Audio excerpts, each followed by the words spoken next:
Supplyco subsidy നിരക്കിൽ നൽകുന്ന branded അരിയായ K റൈസിൻ്റെ വിതരണം അത് അവസാന ഘട്ടത്തിലാണ്. ഇപ്പോൾ ജില്ലാ ഡിപ്പോകളിലേക്ക് റൈസ് എത്തിയിട്ടുണ്ട്. അവിടെ നിന്ന് ഔട്ട്ലെറ്റുകളിലേക്ക് അതിൻ്റെ വിതരണം നടന്നുകൊണ്ടിരിക്കുകയാണ്. വളരെ വേഗത്തിൽ തന്നെ ജനങ്ങൾക്ക് ഈ അരി ലഭ്യമായി തുടങ്ങും. ഇപ്പോൾ ഔട്ട്ലെറ്റുകളിലേക്ക് കൊണ്ടുപോകുന്ന കെ റൈസ് കയറ്റിക്കൊണ്ടിരിക്കുകയാണ്. ഇത് 5 കിലോയുടെ ബാഗാണ്, 5 കിലോ അരി കൊള്ളുന്ന ബാഗാണ്.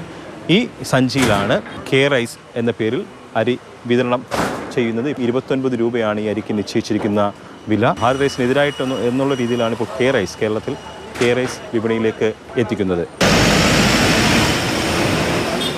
അങ്ങനെ കെ റൈസ് ജില്ലാ ഡിപ്പോയിൽ നിന്ന് ഔട്ട്ലെറ്റുകളിലേക്ക് എത്തിയിരിക്കുകയാണ്. ഇതിപ്പോൾ മുളന്തുരുത്തി ഔട്ട്ലെറ്റാണ്. ഇവിടെ സാധനങ്ങൾ വന്നിട്ട് മാസങ്ങളായി.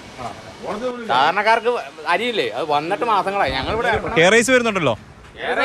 12 ആക്ക വന്നിട്ടുള്ളൂ. 12 ആക്ക കൊണ്ട് ഇത്ര ജനങ്ങൾക്ക് അങ്ങനെ കൊടുക്കണേ. എന്തായാലും ഇറക്കിക്കോ, ഉള്ളവർക്കാവട്ടെ. കൊച്ചി മേഖലയിൽ മട്ടേരിയാണ് കെ റൈസ് ആയിട്ട് വിതരണം ചെയ്യുന്നത്. തെക്ക് ജയ അരി, വടക്ക് മലബാർ മേഖലയിൽ കുറുവ അരി, ഇങ്ങനെ വ്യത്യസ്ത അരിയാണ് കെ റൈസ് ബ്രാൻഡിൽ വിതരണം ചെയ്യുന്നത്. കെ റൈസ് ഔട്ട്ലെറ്റുകളിലേക്ക് എത്തിയിരിക്കുകയാണ്.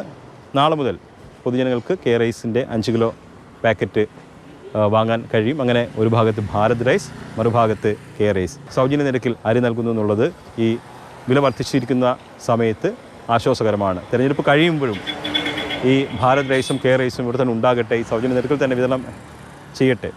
അങ്ങനെ ആകുമ്പോൾ അത് ജനങ്ങൾ കൂടുതൽ ആശ്വാസകരമാവും. വിനു പാമ്പയ്ക്കൊപ്പം എസ് അരുൺ ശങ്കർ, മാതൃഭൂമി ന്യൂസ്, കൊച്ചി.